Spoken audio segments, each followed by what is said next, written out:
Welcome to Cartoonist Kayfabe. My name is Jim Rugg. I'm Ed Piskor. We have a fascinating book here today, Ed. X-Men Elsewhen by John Byrne. The classic X-Men comics or something new? But first, where are your latest comics? Patreon.com/Ed Piskor is where I'm serializing my current comics project, Red Room. When you see this right here, you could tell that things are going to become a little bit more real because this is the logo treatment, man. It's going to see a print edition in a couple of months. That information will be forthcoming once it's all ready to go. But right now, the early adopter can hit the Patreon. $3 will get you the archive. I put up new strips every Tuesday, and there are 2 big stories up there right now. Murder on the Dark Web for fun and profit, Jimmy. That is a grotesque drawing. Check out that squash and stretch animation style stuff right there, man. So people pledge Bitcoin to have murder request processed on the internet, and nobody gets caught. I too am on Patreon now, patreon.com/Jim Rugg, and I'm showing off Street Angel, the image collection, because I serialized a lot of this on my Patreon. I'm putting up old comics, things that are out of print, PDFs of zines, downloads, templates, notes, process, all the stuff you'd find in the Octobriana process zine, but across all of my outputs. So patreon.com/Jim Rugg. So Jimmy, this project right here, dude, is fascinating, and I'm not dry snitching on anybody because I floated some stuff out there to the guy who hit me to this. His name's at Jeff Draw, one word, on Instagram. He posted images looking through this on his Instagram stories. I immediately hit him up. Hey, homeboy, man, where can I get a couple copies of this for me and Jimmy over at Cartoonist Kayfabe? And like Huggy Bear, I don't know nothing.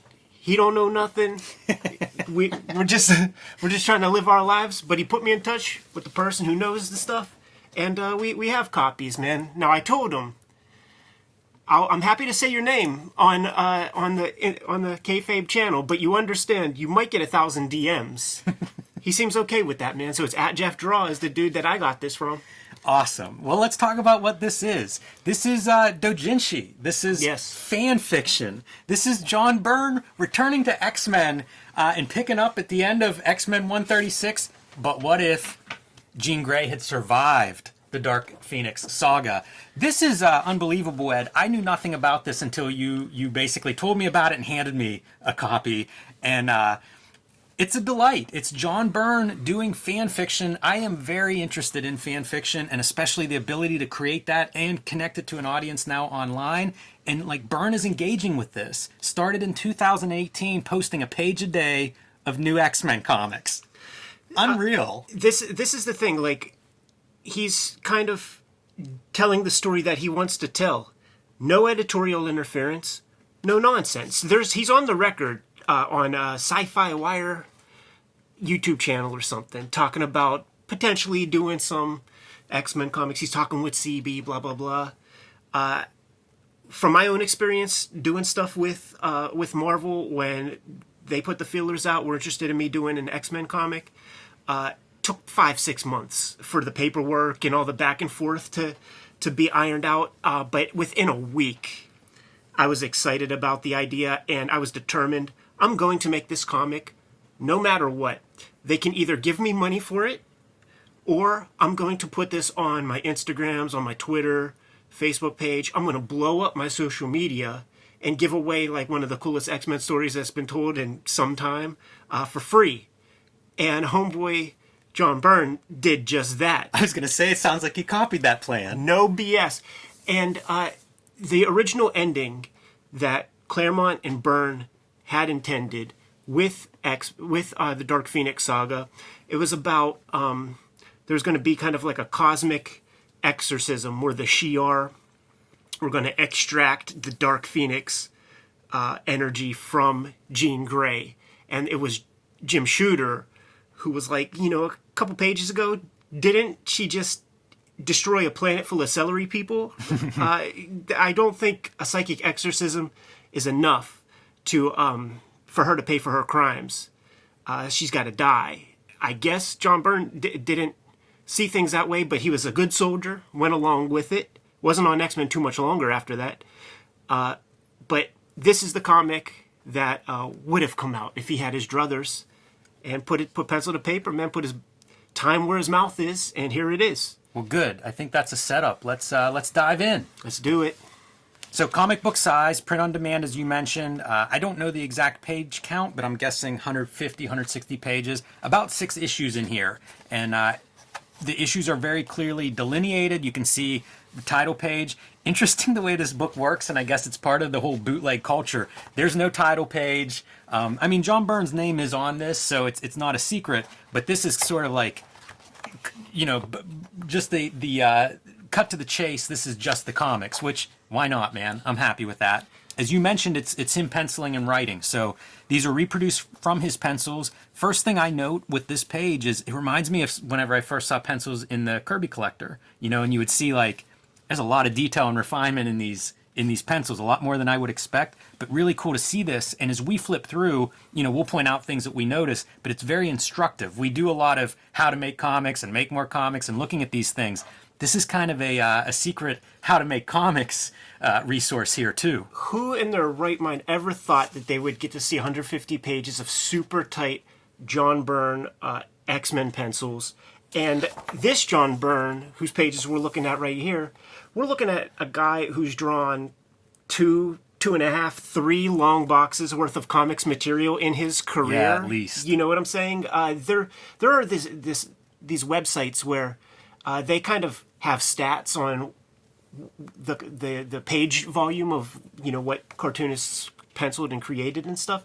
Kirby is not the top guy in American comics. It might be like Sal Buscema or somebody like that. It might be Sal Buscema. But John Byrne is not far down on that list. 2, 3, sometimes 4 books a month. And we're looking at master draftsmanship here. A guy who could draw anything. Is. And it's remarkable to me how clean it is. You know, again, when I first saw Kirby pencils, I was shocked by the amount of detail and clarity and everything, because it just seemed like if you're doing that much volume, you're probably shorthanding all of this stuff. And who knows, maybe Byrne's putting a little extra finish on these if he's planning to show them at this stage. But whatever the case, they're beautiful, and they kind of make me want to pick up inking tools and have at it, man. Let me try my hand a little bit. Jimmy, if we were born a decade or two earlier, and you and I kind of like accomplished our young dreams of being like a comics penciler, just takes one shit ink job for you to then turn in very, very tight pencils to tell those motherfuckers what to do. Yeah, that makes sense. You know, one thing I'll point out from the get-go, very faintly you can see this line, these grids underneath. There's not a lot of underdrawing. You don't see things like eye lines and things penciled on the faces or center lines on faces, but you see a lot of the perspective grids all over the place. And I think that's interesting because, I mean, you can see he's able to dash this stuff out. As you say, three boxes maybe of, who knows, maybe more. But I mean, this stuff is secondhand, yet when it comes to perspective, he's not cheating. In one video we did showing off his Fantastic Four pages, he said that his kind of default setting when putting comics together, 4 pages a day. Yeah. That's what he's operating on. I could get maybe half a page done in a day. And the grid thing is awesome because not only did we see that in like that How to Draw Comics, the John Byrne way or whatever that book was called, but I took pages to Comic-Cons and stuff when I was a kid. Several cartoonists told me about this secret tip, man, about John Byrne gridding off his panels and stuff. And you need that sort of, even if there isn't a lot of architecture or something to show. Now, you don't really see it here, but it's good to have the space in mind and the perspective in mind when you have just figures in space. So you don't have a guy floating too high. The nose actually is one of those telltale signs when it comes to the horizon line. Because if the head's over the horizon line, you need to see the under part of the nose. If they're below the horizon line, you just see the top and you don't really see the nostrils. So you have to have that in mind a little bit if you want to do good kind of academic proper drawing. It is interesting to see what a guy who does 4 pages a day values. You know, like putting in that kind of a grid makes you think, well, maybe I need to roll off a few more of these perspective grids than I use, because it's in this panel, this panel, this panel, this panel, and this panel here. Every panel with any kind of perspective. Yeah. Every single one. other thing that stood out to me, I was reading this at about one issue's worth a night, which is real fun. I enjoy reading comics that way. You know, it's kind of a nice unit. This first one is very long. It's 39 pages, like a double-size issue to get it going. But they're very clearly issues. You know, they're built like those monthly issues where you get a satisfying main story and then several of these subplots that run through the story. And it's kind of a, it's certainly nostalgic to go back and read this stuff, but it really is trippy because I read so many comics in this collected format, right? Like I read the Dark Phoenix saga in a trade paperback. So I'm reading this and it just feels like this is a comic from 30 years ago or something. And I have to remind myself, no, he's just been doing this for the last 2 years. Yeah, and I describe it as a Jim Shooter era comic. You got like an A story, B story, C story, whatever. The A story always is completed. You beginning, middle, and end of the A story is always in each issue. You know, there's always a complete unit. And then there are these dangling threads, man, that keep you coming back for more. Kind of like a classic X-Men comic. Here's the thing, too. Like, when Byrne leaves the book, Byrne and Claremont, they're famous for their interviews and being catty with one another and everything. John Byrne would say stuff like, Chris Claremont wants this comic to be, my dinner with Andre, and I want to draw some fights, some action and stuff. And we're seeing what he means by that. There's a little character stuff here and there, mostly in his first issue. After that, it becomes pretty plot-driven. But it's an adventure comic, and the characters are always on the move, always bouncing around, always doing things. It's less soap opera. Yeah, that rings true to my own reading of it. There's some interesting stuff, and we'll be pointing this stuff out as we progress, but one of the things that stood out to me, you talk about it keeps moving. As we get going and these subplots get up and running, there is a lot of you get 2 pages with one storyline and then it goes to another storyline. And it really has the effect as a reader of racing, because now I'm invested. I want to know what happened on that last cliffhanger page that I just turned, but now we're back, in another location following other characters and their storylines. And it's reminiscent of Chris Claremont X-Men, at least the ones that I was reading at the time, when I started reading and when he was still writing X-Men. So that's kind of cool to see. And it's neat to see his classic characters. I know Wolverine, 2 things. One, he's short. Yeah. Not everybody sticks to that 5'2", and Byrne does, so that's fun. And the way he draws the hairy Wolverine part is pretty different than everybody else. It's true. This kind of Wolverine, though, is a little different than the way he drew it when he was kind of firing on all cylinders. The mask is a little bit different. The boots are a little bit different. So that's kind of interesting. He has slightly different take after all these, 40 years, 45 years? Well, that's good. We should all continue to grow and develop. And John Byrne does. I mean, every page, I could easily just be and look at this master illustration. This guy can draw everything. Yeah, this first story takes the X-Men to the Savage Land. Yeah. So, it's not just the nostalgia of seeing the X-Men. We're going to see a lot of sort of, the classic X-Men villains, locations, revisiting those. So in this first case, going back to the Savage Lands, you see, Sauron they're facing. We'll see another villain that they're facing there. Yeah. So pretty fun. It's a little bit of greatest hits in that way. You can see here some working over those. One thing with the pencils, they're so clean. Yeah. It surprises me that there's not graphite smudged everywhere. But, you get to see these techniques. And another one is you'll see some stuff where it's erased. He's doing almost like light coming through maybe the canopy of the jungle. Yep. We're going to see a lot of those effects, and we're going to point some of those out as we go along because it's really cool drawings. Yeah, it's an application probably of the electric eraser. You're not going to get that kind of precise single stroke eraser mark with your little Ticonderoga. Doesn't work that way, man. But the electric eraser, if it has a good what's that called? A good torque oscillation. Yeah, if it spins really fast, you can easily just bring it right down, and you won't get a jitter. If you use the cheap electric eraser, your shit is bouncing all over the place, man.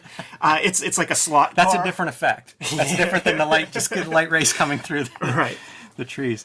And so, cut away, look away now for a moment. These are funny, the captions, because you'll see him playing with it where it's like, not quite meanwhile, jumping around as we cut to these different storylines. But in this case, we're back at Charles Xavier, and he is talking to Jean Grey's parents. Yeah. Getting an update on that. So again, what if Jean Grey had survived? Well, she doesn't survive unscathed. And so that's going to be one of the storylines that run through this volume. Yeah, and there she is right there. She essentially, and they say it in every issue, because this is a Jim Shooter comic. Yeah. These are all somebody's first issue. Yeah. Although so, I don't know about that exactly, but so she has has the intellectual capacity of a very bright 5-year-old. Yeah, so you see her here interacting with the kids in the family.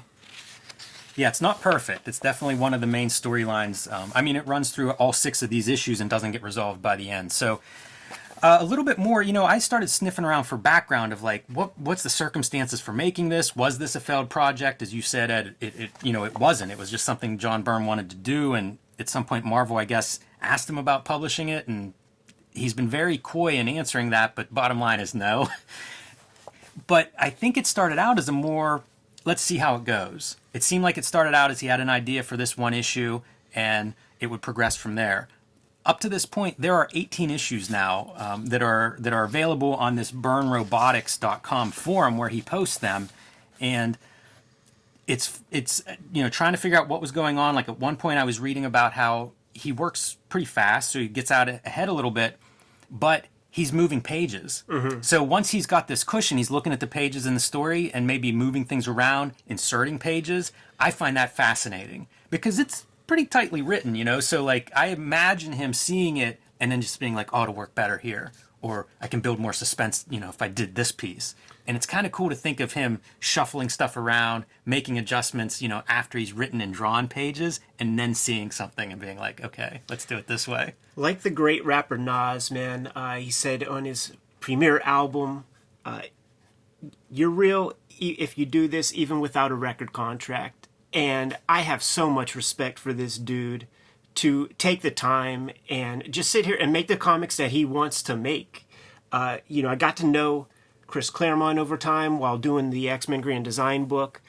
And this is public information, but I first heard it straight from his jibs when he told me that there are about 700 million copies of Chris Claremont X-Men comics out in this universe. And I bet you a couple 100 million of them have John Byrne's name attached to them as well. Those are the crown jewels of X-Men.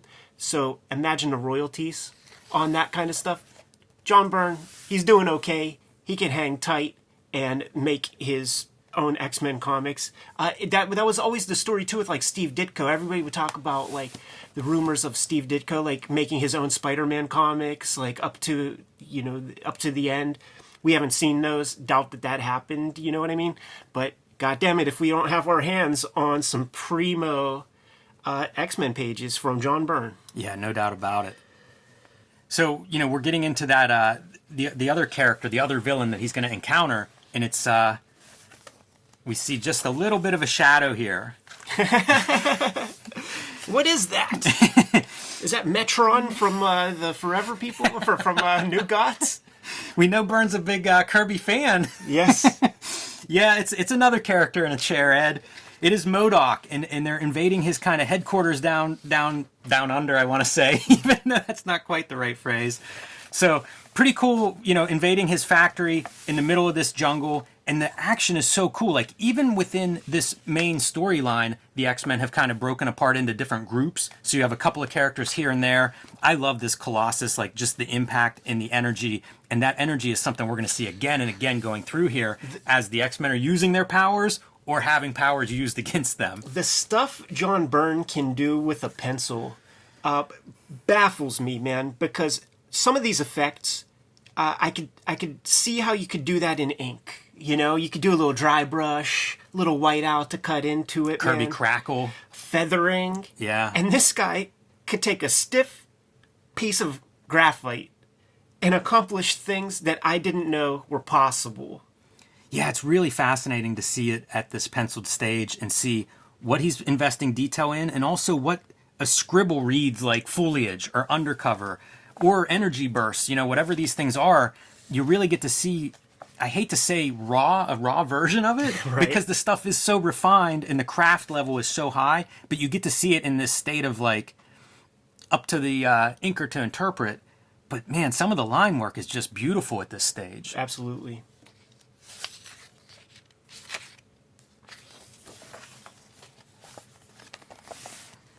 He does a lot of these kind of quality superhero, super figure shots. There'll be lots of these pages, like Storm looking great on both of these spreads.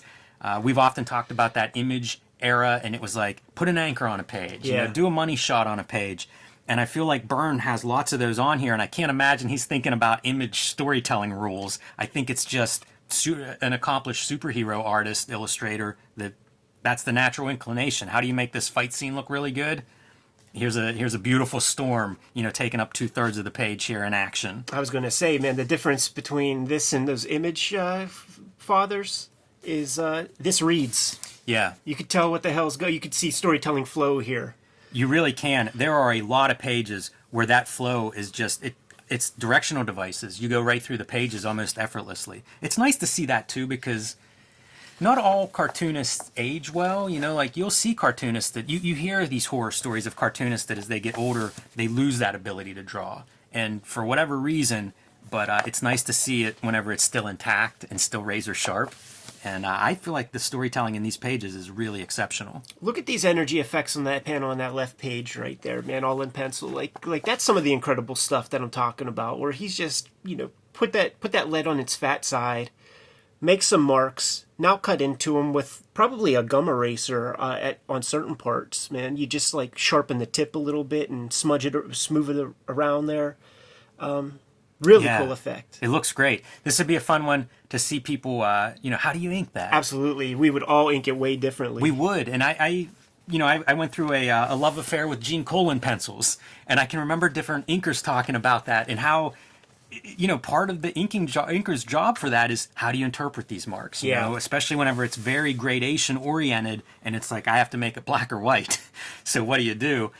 Same thing with some of these effects that you're seeing in pencil. And you'd see inkers that rise to these challenges. You see guys using splatter effects and toothbrushes and sponges and all these different things to try to translate that energy, make it work.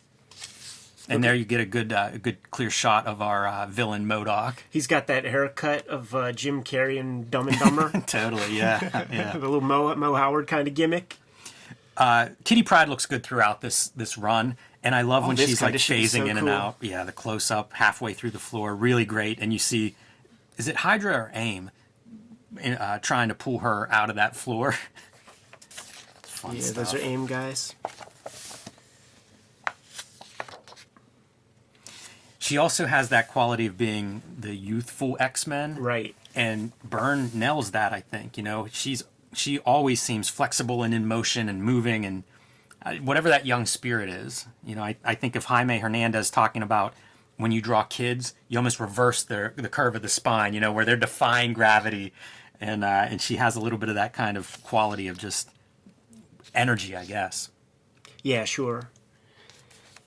Good sci-fi backgrounds here. Abiding by his grid, he's adding some flair to the stuff, and it's just making it up, but it all works.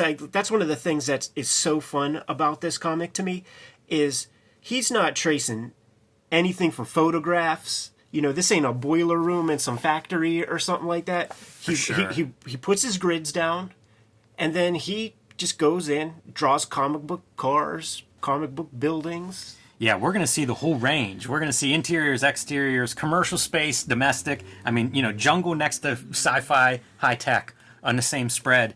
And it all looks good. I don't see the weakness. His little kids kind of could look like they could be in a Todd Browning movie from the old days. This is pretty fun too. One of those high tech interiors. Little bit of reference, I assume, to like Kirby tech, right? Sure. That's who else do you think of when you think of sci-fi tech in a comic book? And Byrne, obviously Kirby fan. This stuff looks really neat, and I think that would look good inked in stark black and white. You could get some good effects out of that. I think it's, well, okay, so this is one of those effects that I want to point out. You know, whenever we see some of this stuff that he's doing in pencil that's really open to interpretation, this is one of the first ones that I noticed. And you see, like, Cyclops, he's not shaded like other figures. Something's happening there, you know, an energy, an indicator of, like, some kind of energy effect that maybe MODOK's doing. But you can see it because it's open. There aren't dark spots. And you're going to see several of these kind of things, different effects, but several of them that I love seeing it in the pencil form. You know, it's a guy thinking in pencil of, like, how do I delineate this in a way that indicates something's happening to them? It's a thing, man. When we all start out drawing, by the time we get serious at drawing or decide, like, I want to draw for a living, we already have our 10,000 hours practice in holding a pencil, putting it on a piece of paper, all of that. The pens and stuff, brushes, that comes way later. This is a guy with 100,000 hours of pencil experience. He knows, like, everything that could be accomplished with that tool. I'm trying to think of the math in my head real quick. You know, 40 hours a week will get you, what is it, 20,000 hours in a decade. He's got near 5 decades, and I bet he wasn't working 40-hour weeks. Oh, no. You know, so he maybe have well over 100,000 hours with a pencil in his hands. That's amazing. That's where you get into that. We'll have to ask Malcolm Gladwell what 100,000 hours gets you. If 10,000 is to master something, you know, what's that level? It kind of... Man, it's humbling to think about how far we have to go. I've seen when it. You think about that scale. You know, I've seen it. I seen Joe Kubert had it with a brush in hand, man, and just draw a gorilla nose. Like, but it's like, what is that? And then a head, and then he's swinging from a vine, and it just is projected from his eyeballs to a piece of paper. You don't do that if you don't draw for 60 years. Unbelievable. This is a sequence that I really like, and it's Colossus transforming from his metallic form into human, but it's the same image stretched across 3 vertical panels. I just love that it's just, you know, it's like a gutter effect. You know, break up that panel and we can show time passing, even though it's the same cool illustration. These characters have, you know, a special, you know, superpower. You never see it used the same way twice in this comic.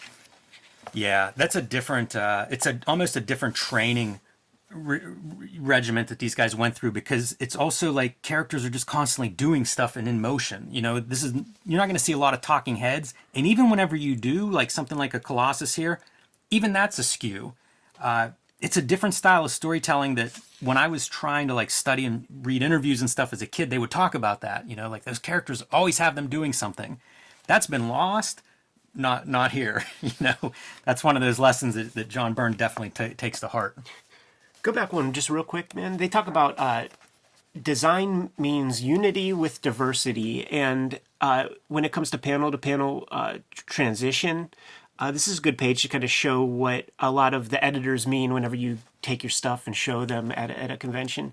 They'll point out stuff like never the same size character in every panel. So it's like you have your close-up, far shot, kind of a mid shot, you know, full body, but further away than that, you get so much variety on every page. Yeah, and none of it feels gimmicky or distracting. Right. You know, if you were to cut really extreme panels, it could look odd. It could be hard to follow. This stuff's really easy to follow. Yeah, totally in service of the story, not getting flashy for flash's sake. This would be an amazing panel inked.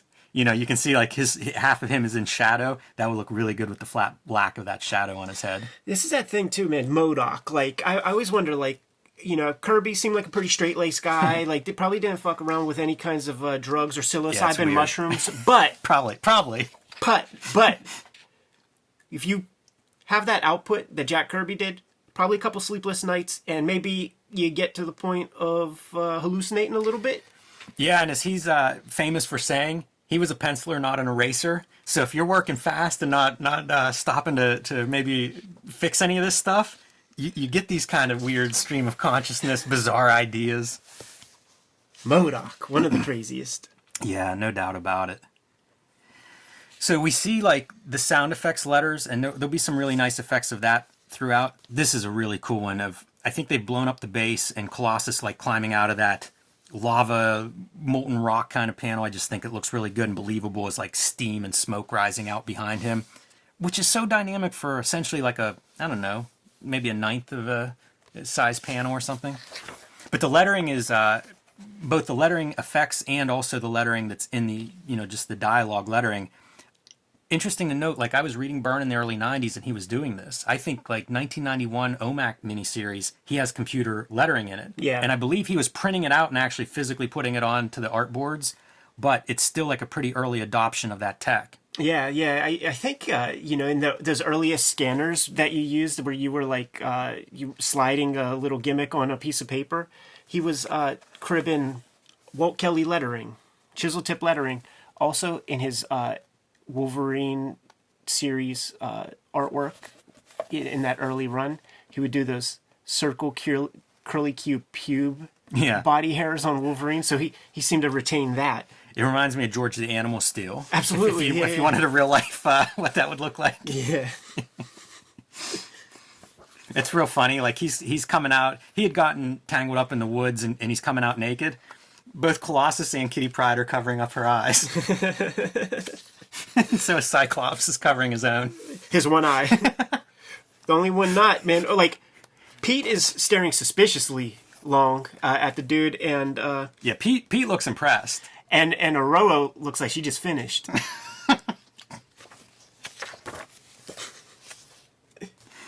All right, that's the end of issue 1.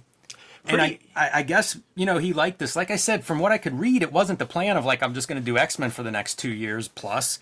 But that's what has come to pass. So I think it was just start this out, had an idea, see how things go, and went pretty well. So, imagine this starting with a double-sized first issue, trip to the Savage Land, set up Jean Grey and Phoenix split, and now we're on to issue 2. It's a new story. This is not decompressed storytelling in the sense of this is going to be one story across 6 issues. There'll be some subplots that run along, which is great, makes you eager to keep going, but then it'll be a new lead story. And in this case, what else is a classic X-Men staple? How about Sentinels? Absolutely. And the whole conceit for Days of Future Past was just John Byrne wanting to do a Sentinel story. So they created the Sentinel story, but clearly he likes those characters.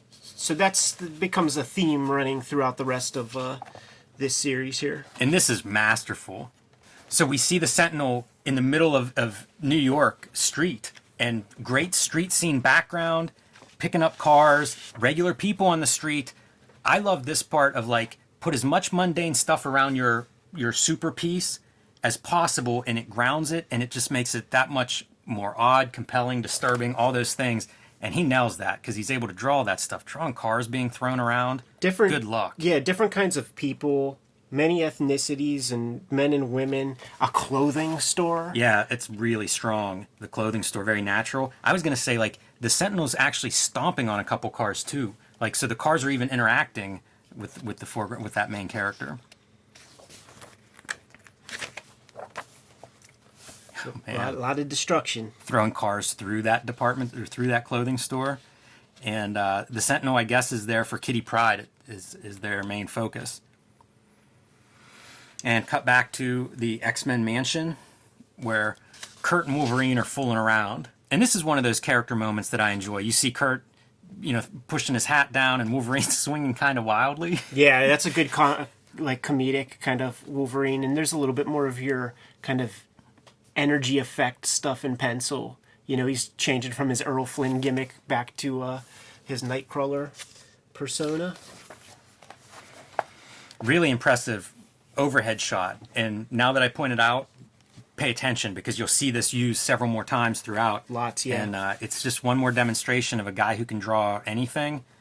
If you want to do an establishing shot where characters are from overhead, he's certainly capable. And Nightcrawler teleporting in, giving Logan a kiss on the side, on his cheek, that to me is that playfulness that a lot of that just disappeared. Like, once Claremont left X-Men, I feel like a lot of that kind of silly character interaction stuff really got lost. Absolutely. And I think that the way 90s comic storytelling went, I don't know that most of those cartoonists were really up to this kind of normal human behavior. It was much more about the bravado of drawing a pin-up. Yeah, exactly. Drawing badass stuff. Right. This is another great bird's eye view where you get the proportions of the characters perfectly. Big Colossus, tiny Wolverine, and there's even acting on a microscopic level because it looks like Colossus has to almost duck under that doorway to just get into that little danger room piece. Yeah, I'm glad you point that out. One of the cool things with Colossus is that scale. I mentioned Wolverine being short earlier. It's equally impressive to make the guy who's big, make him feel that way. Make him tighten those doorways. They all have their own body type. And another guy who would do that stuff would be George Perez. And Byrne and Perez, they're contemporaries. Sure. So I think it was that iron sharpens iron thing. You look at New Teen Titans and stuff, like those characters each have their own kind of body type. Kid Flash, he's got muscular legs, yada yada. This is pretty great. The Sentinels dumping a bus on Kitty Pryde, who phases. So we see, as the bus goes over, her coming through it. Like you say, not showing the powers being used the same way twice. It's almost like there's always a couple of things happening in any panel. Whether it's body language, some demonstration of powers, some effect of the penciler. It's dense without being hard to read or feeling busy. And look at this, man. He's writing this for himself. So he decided to draw this complicated staircase shot. It's not Chris Claremont telling him to do that. Or these sequences with a million cars. Like, you always hear that Eric Larson stuff where he's like, there will be no cars in Savage Dragon world then. Well, guess what? John Byrne could draw it all. Yeah, even like cars tipped over on their side or being thrown through the air.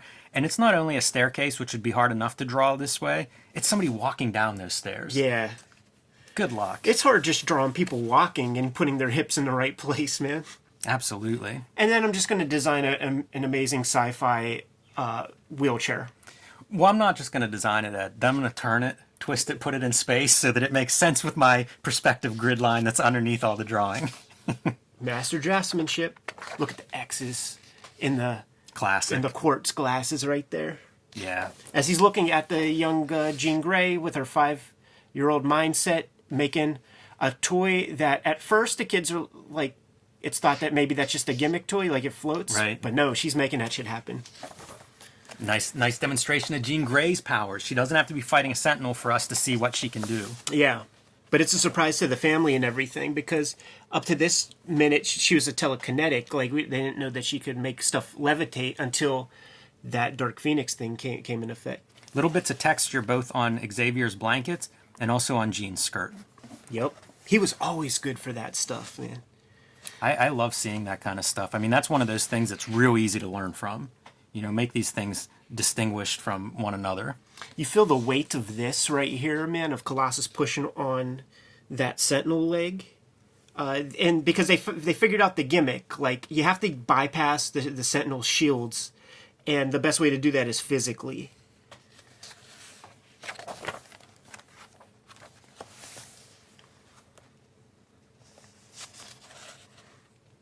Yeah, now the Sentinel is totally closing in on Kitty Pryde. And this is a great sequence where Nightcrawler intercedes at the last minute, grabs her, teleports her back to the ship. And I love how this works in terms of reading direction. It just rolls right around. He comes in, grabs her, and then into the ship. And they're even breaking a panel. The panel border is very thin here. But that's classic. Like when I was trying to figure out comics, that was the thing people would talk about is when do you break a panel border? And that looks like a good spot. Yeah, bamf, man. Just teleporting all over the place. Yeah, and now give us the reverse shot so we can see where they're at in relation to the Sentinel that they just escaped from. It's kind of perfect.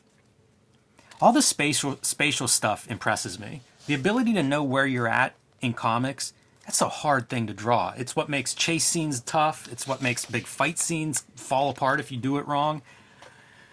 Very good at keeping that space going.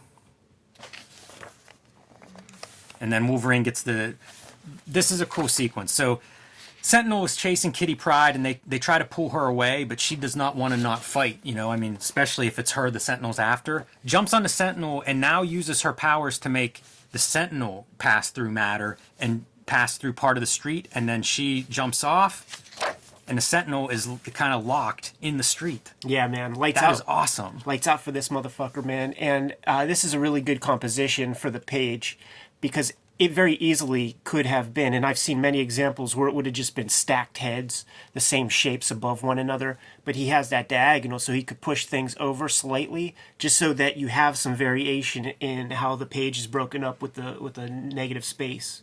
Yeah. And then, of course, there's just the eyes like dimming out, man. This sucker's dying. It's cool how Wolverine's just totally like, we've got this thing, man. He's so casual about it now. He's just standing there. He's got those proportions of a He-Man action figure, too. Yeah, good stuff. And that's a wrap, on this issue. But not before we see a little bit of a hint of things to come. The X-Men villain Sebastian Shaw making an appearance here at the end. Yeah, the Sentinels killed people and did a lot of things that the Sentinels that they fought before never did, which led them to think that there must be some new models coming off the assembly line. But who could pay for such a thing? Is Elon Musk out to get us? It's either Elon or the government. But they didn't think Sebastian Shaw would be behind it. Yeah. Look at that right there, man. That's like that ghost from the very opening sequence of Ghostbusters in the library when that old lady's putting those things away. It does look like that ghost. It really does, man. That's funny. Yeah, so hit the ground running on this next issue. Starts with X-Men already engaged in battle with this thing. And again, this is what you want in an X-Men comic.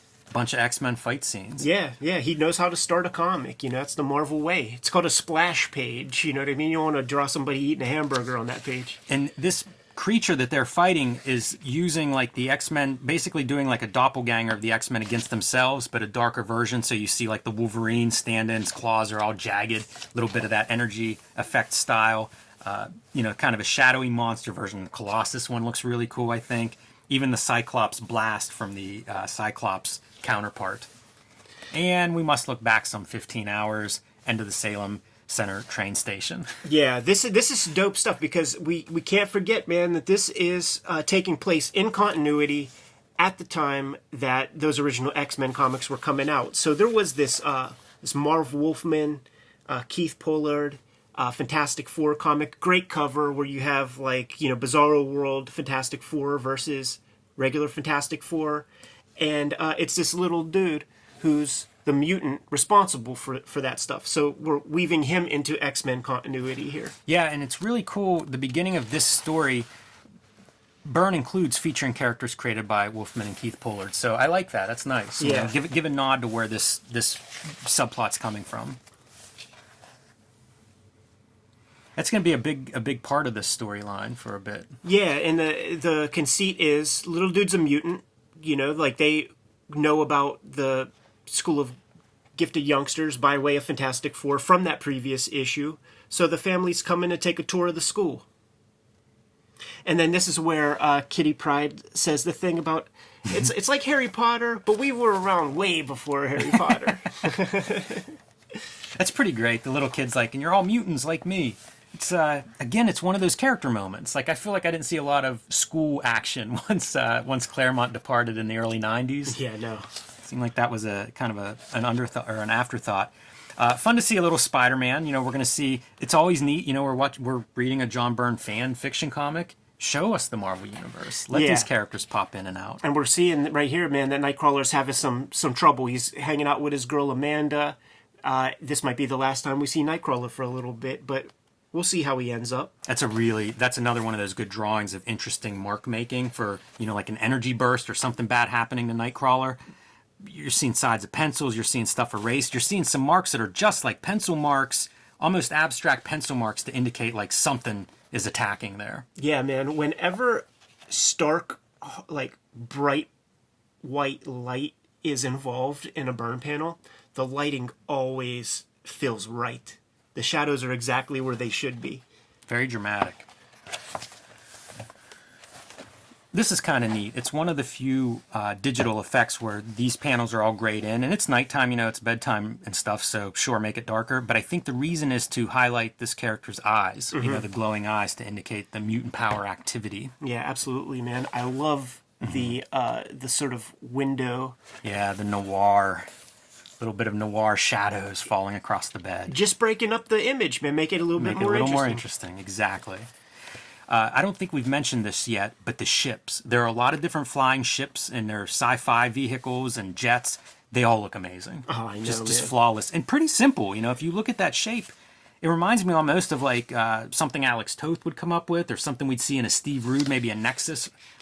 It looks amazing. It serves its function, and it's pretty simple. Confident lines. This guy knows how to use a damn T-square. All right, and we're back facing this this monster. That's wild. And that is just side of the pencil marks underneath the ship. That's that John Romita Jr. type stuff, man.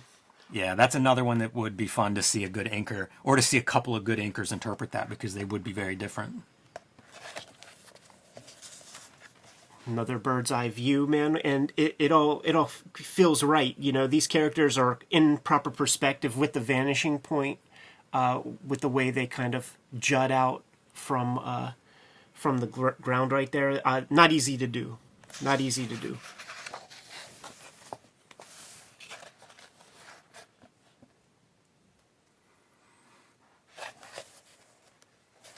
There's that issue of Fantastic Four where there's like all those Bizarro World characters. Yeah, I like this half face of Charles Xavier, you know, as he's kind of like learning this or recalling this or whatever.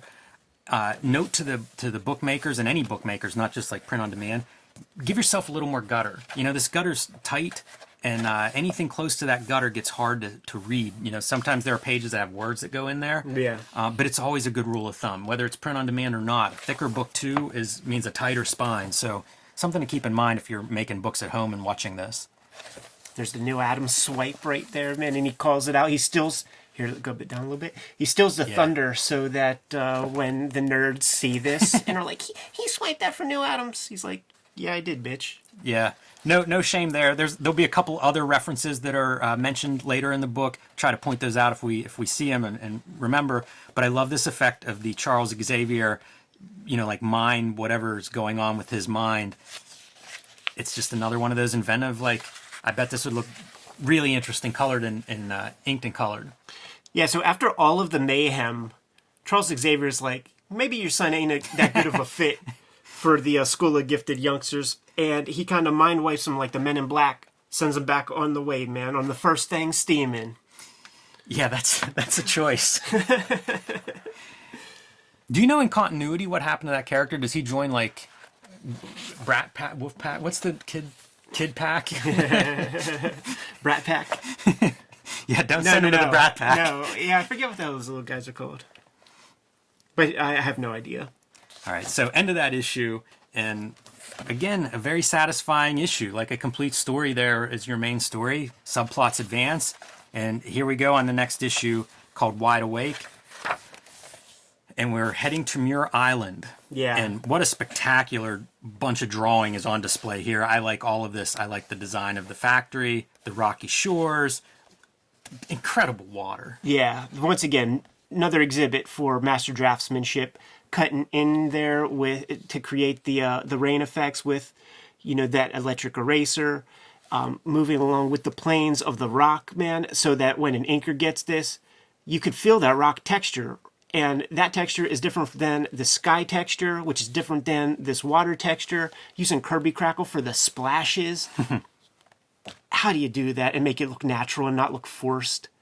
You know, it just looks like he was going like this and just making it happen, man. Yeah, it's really strong drawing. Yeah, wait till you get to the next page and look at that lighting, baby. Wow. Man, look at lots of this lighting. Yes. There's good lighting on both of these pages, some really dramatic stuff. Love it. Talk about a point of interest. Like as soon as you turn the page, you see that big circle. This stuff would be really cool in black and white. Yeah. You know, if it were inked, it would hold up just as well, might be even better in some of these, like where the lighting tricks are happening, it would really, really pop. And of course, the Sentinel is the other great lighting effect in this spread. So dramatic of the Sentinel tearing through the wall. You see your foreground colors are like backlit, so they're mostly in silhouette and just the outline of them against that Sentinel chest light. Yeah, it's kind of an homage to himself. Like he's drawn a similar image like that before, and Terry Austin inked it amazingly.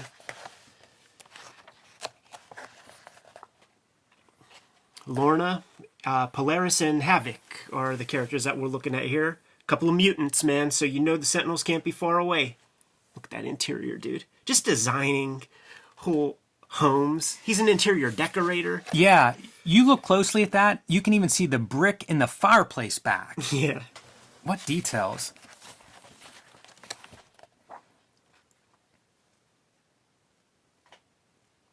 Sentinel ripping open the house in order to get to the mutant inside. That's a pretty terrifying image. Yes, sir. Good Almost job of making these Sentinels scary. Yeah, yeah. All you got to do is give a Sentinel lips, man, and it'll freak anybody out. It is weird getting into that uncanny valley. Right. Perfect for the uncanny X-Men, I suppose. This is another note to shameless Gil Kane swipe of the hand. Hey, if that's how Gil Kane was drawing hands, we should all be swiping from those. Yeah, sure, why not, man? And this is this little mutant guy is creating these kind of rock monsters, and he has that ability, man. When he's scared, he's going to use anything close by, man, to defend himself. Colossus looking great. So the X-Men arrive to give that kid a hand, and what happens? The Jeep attacks them. Oh, Eric Larson, man, you're not going to draw cars, man? Let me animate a car and have it, gallop like a horse. Yeah, all these wheels are flying, like flailing around like arms in different planes and stuff. If you think drawing cars are hard, draw a dancing fighting car. No, thank you. Get to see some of the great shots of the X-Men in battle, Wolverine in battle against that Sentinel, and then we cut. As Wolverine makes that discovery, Jean Grey returns home, assuming another has been revealed. So again, cutting at the point of action. This feels like some sort of wrestling principle of like, when do you go to commercial or what? How do you keep the interest in this at this stage? And he does a lot of that, of cutting back and forth at these prime moments. That's where you would put the Bubblicious ad and the ad for Frogger. Continued on second page following. It's part of what makes this a very fun thing to read, because, you amp up that excitement and then you cut. Yeah. And it's like, I got it. What's happening? I want to see that Sentinel battle. Yeah, really interesting. And here's some of those effects, Xavier probing his mind. So let's draw that a little bit different. Little Pablo. Hopping into little Pablo's mind, man, to see what his deal is, because the kid doesn't say much in the regular world. They all just assumed he was autistic, but it's not. It's kind of like a little block he has, a side effect of his mutant abilities. They start to figure out that you can get to these Sentinels if you can touch them. You get sort of past their shield if you're actually that close. And Colossus rips off his arm, and I like the little debris, the inside, because if you look at this closely, it really is almost doodles. Yeah. But it reads like wires and mechanical stuff being ripped asunder and popping out. Yep. Sends them packing. And then of all the 150 pages we have in this book, this is probably the one page where the editor would be like, you're going to have to rethink some of that dialogue, man, because like what is happening here is Colossus is, I don't know, trying to move their house or trying to restore it because the Sentinel ripped it up to get inside. Yeah. Just picked it up like off of its foundation. Well, guess what, man? Colossus is going to do the rest of the Sentinels' work, and we got the little tip over of the house, man. So all of their worldly possessions are in that debris somewhere. Everything I own, you see what I'm saying? Now here's where it gets dicey, man, because like little Kitty Pryde is like, don't even trip. Charles Xavier is rich enough to take care of all of this. So, fuck your photos in your photo album. Right. And all of the all subtext of that kind of that's stuff. implied. And this is what, you always hear the rich people say that. You hear senators and shit say this, like, we don't want to just be throwing money at the problem. Did I hear that you do housekeeping work? Come live with us, man. So it's like, here's your house. Come see my house. And you know what? You could clean the kitchen. A little fucked up. Think that could be handled differently, a little smoother? I think the editor would have some suggestions. And there's our little bound Nightcrawler, and that's how you know that it's a John Byrne and not a Chris Claremont comic, because if it was, that would be a Roro in some bondage right there, baby. Yeah, see the early 2000s Comics Journal message board for more information.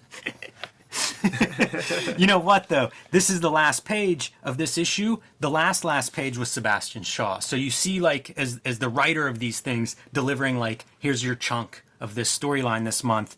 That's what you're getting. You're getting a page as this is...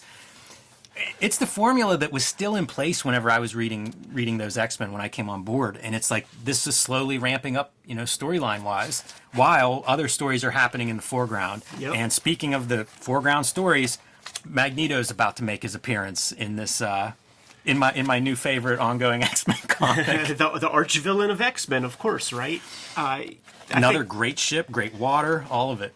Beautiful page. I think John Byrne probably wasn't happy the way Chris Claremont kind of made Magneto basically the leader of X-Men after this, man. So John Byrne's thesis, he's a bad guy. Yeah, let's see it.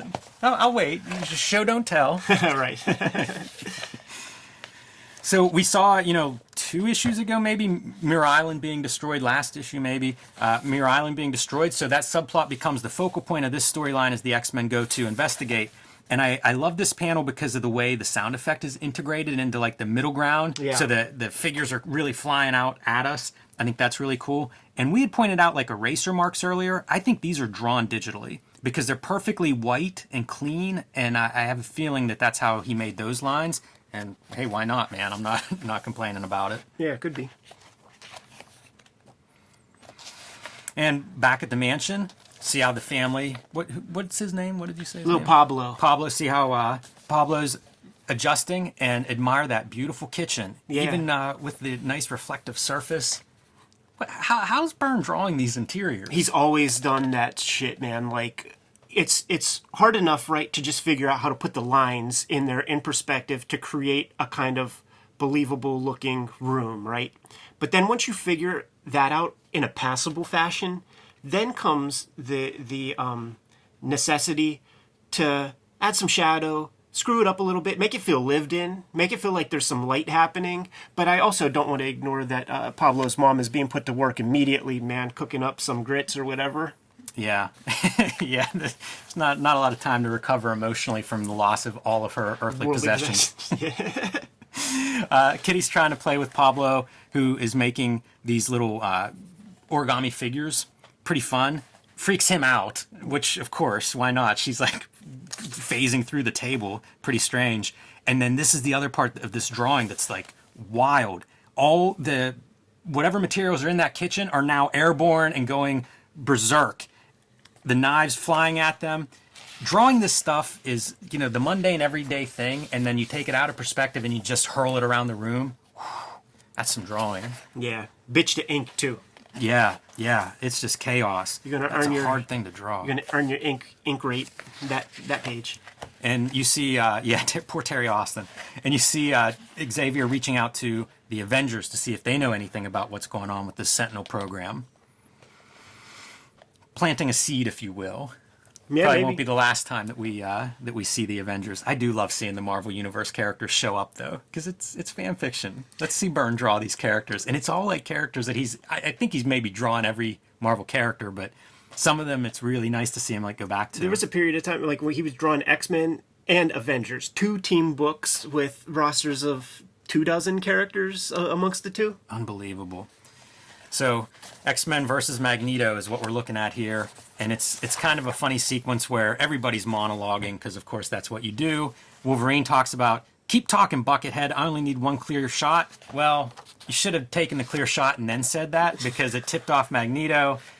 And they all kind of go through and do a version of that. Now who's boasting? Like each time someone gets a drop on the other one, it's because they're talking too much. But Magneto holds his own and is pretty tough on the X-Men here. And he escapes with, X-Men more or less in pursuit. Storm's after him, and now Wolverine is a mile away. He's been thrown, but he recovers, and he's after him. But let's cut to Scottish mainland. Incredible. I love this boat scene too. I think is really well drawn. Incredible.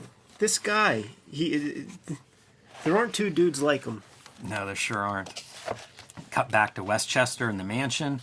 See the aftermath. This is the stuff that I don't want to ink. Right. Just all the broken plates and cups and dishes everywhere. It's cool too, man, because you could see the shape of the plate, like it just dropped, right out of thin air. Great storms. She looks really good.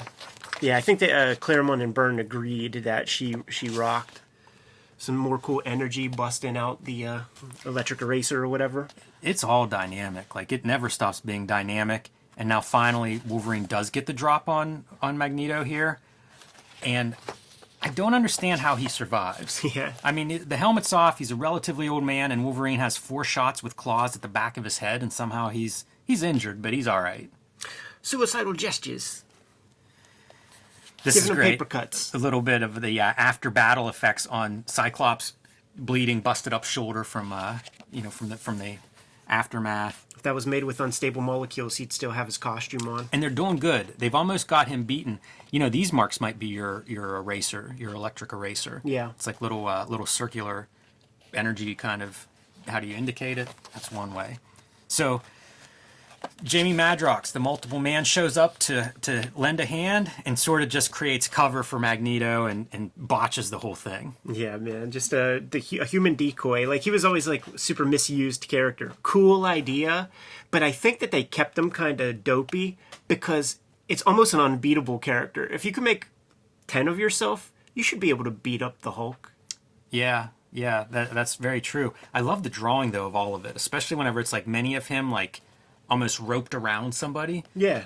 So I'm going to say it's an excuse for Byrne to just do some really cool visuals with him and let it slide that he lets Magneto get away. Issue ends with Jean Grey, 5-year-old brained Jean Grey. She's going hitchhiking. Yeah, of course she is. An island in the sky. Last issue of this TPB. Yes. Getting near the end here.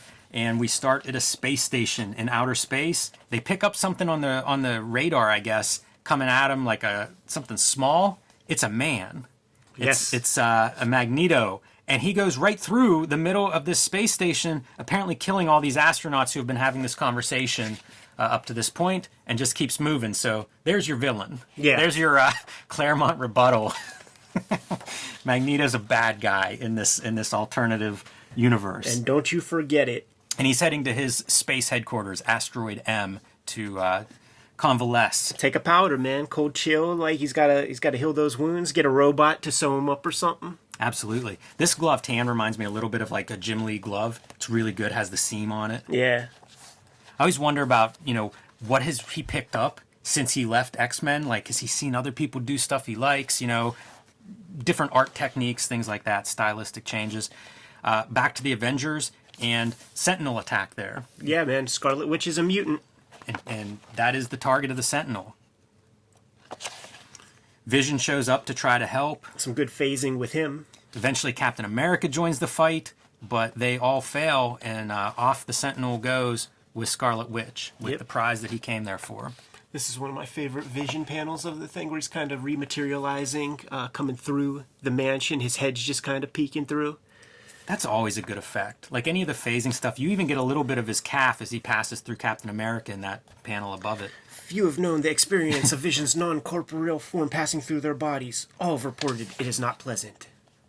Love it. That's something that some creators pay attention to that, and then others will just ignore it. And it's such a cool little detail. Like, don't ignore those things. Yeah.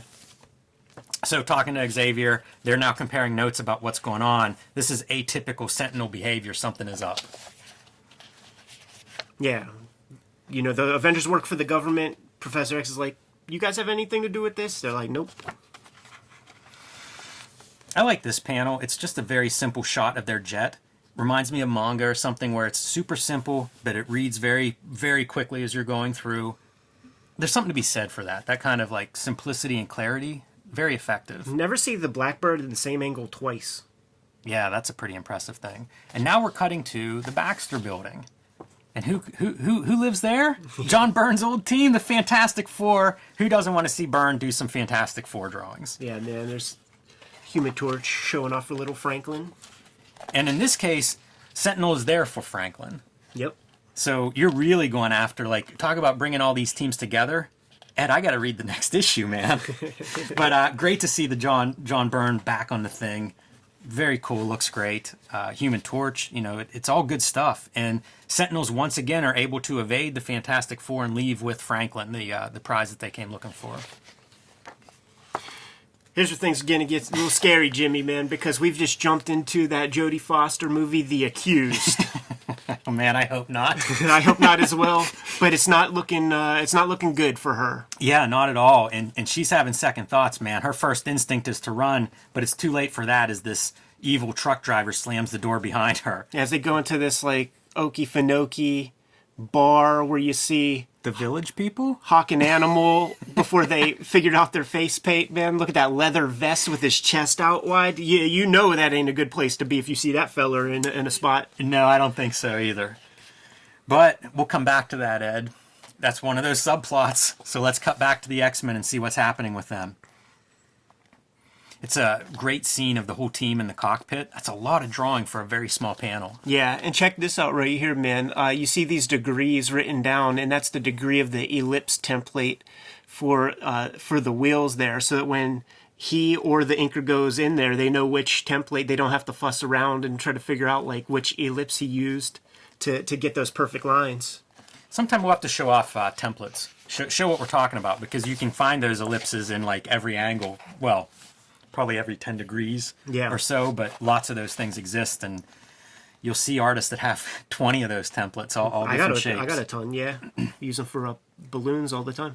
So the X-Men trade in their jet for something that can get into space, and I dig this ship. That, again, feels like something out of a Steve Rude Nexus. Yeah. It's simple enough, and it looks really cool, and off they go to confront Magneto in his lair. That's great, talking about like Kirby tech. Feels bright. The Shire technology. And I guess, do we think that contains the entity of Dark Phoenix that was separated from Jean Grey? It's its prison, I guess. We'll have to wait and see. Lots of these subplots. I need answers. They get to the asteroid. They land and take off running to go in and confront him. They see a blood trail, which sets Wolverine off. Somebody's leaking. Leaking a lot, too, man. That seems like it should be man down. I love this drawing of Colossus getting hit with some kind of defense, or I guess, yeah, it's the whole joint's the whole joint's booby trapped, man. He looks like the drawing, it looks loose and energized, and that's your 100,000 hours on display. Yeah, well said. And Wolverine in silhouette continuing to track that blood. The last drops, baby. Yep, it is time for the showdown. But look at the body language there, man. That's the most pathetic, dire Magneto ever. But not there. Could have made him a little more anemic, I would say. A couple beads of sweat on the face. Yeah, the inker could pick up a little bit more, like show us those bags under the eyes. But he's got one last bit of offense in him, and it's to like kind of blow up his Asteroid M headquarters. That's it, man. If I let you take me, man. Wow, I'm taking us all out there.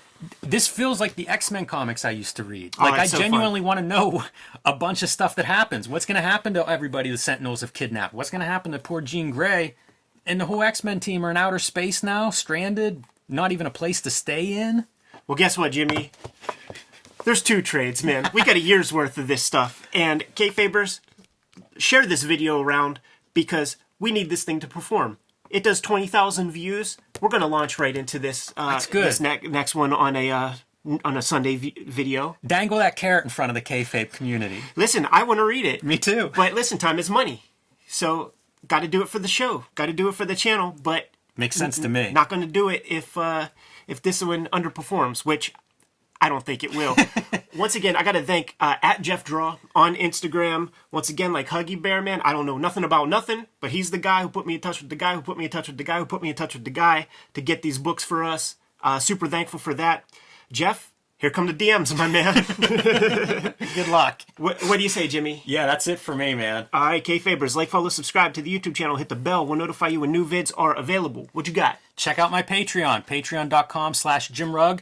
I've got PDFs of old, out-of-print, hard-to-find zines there for you to take advantage of. So, patreon.com/JimRugg. Patreon.com/Ed Piscor is where I'm serializing Red Room. $3 get you the archive. I have 2 issues up there right now, and new pages go up every Tuesday. Almost 100 pages up there as we speak. You can subscribe to the Cartoonist Kayfabe newsletter at the links below this video to keep up with everything that we have going on. You can also find Cartoonist Kayfabe merchandise and t-shirts at the links below this video. Give them one more set of marching orders, Jimmy. We'll be out of here. Read more comics. And you know what? Make more comics. And don't get permission from an editor to do so.